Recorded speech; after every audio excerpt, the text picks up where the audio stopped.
اما بعد فاعوذ باللہ من الشیطان الرجیم بسم اللہ الرحمن الرحیم۔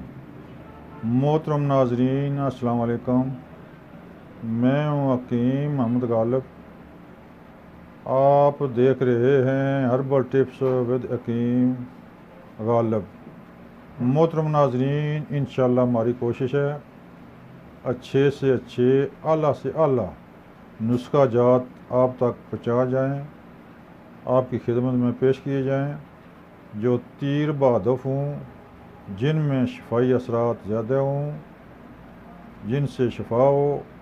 انشاءاللہ ہم نے یہ سلسلہ شروع کیا ہوا ہے، مجھے امید ہے کہ آپ کو پسند آئے گا اور آپ اس سے فائدہ اٹھائیں گے۔ ناظرین السلام علیکم، میں ہوں حکیم محمد غالب۔ آپ دیکھ رہے ہیں ہربل ٹپس ود حکیم غالب۔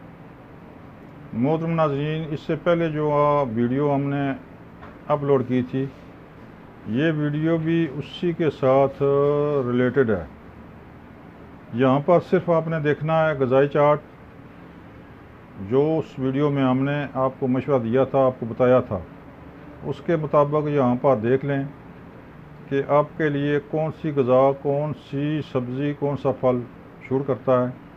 اگر آپ گرم مزاج والے ہیں تو پھر آپ 5 نمبر اور 6 نمبر غذائیں کھا سکتے ہیں۔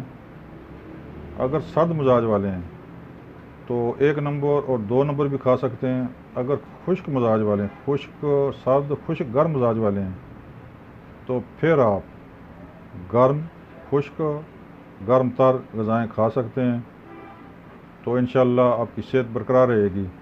مجھے امید ہے کہ آپ اس پر عمل کریں گے۔ محترم ناظرین، ہمارا چینل سبسکرائب کریں، بیل آئی بٹن کو دبائیں تاکہ آئندہ آنے والی ویڈیو آپ آسانی سے دیکھ سکیں۔ انشاءاللہ آئندہ بھی ہم اچھی سے اچھی، اعلیٰ سے اعلیٰ ویڈیو اپلوڈ کریں گے۔ مجھے امید ہے کہ آپ پسند کریں گے۔ السلام علیکم۔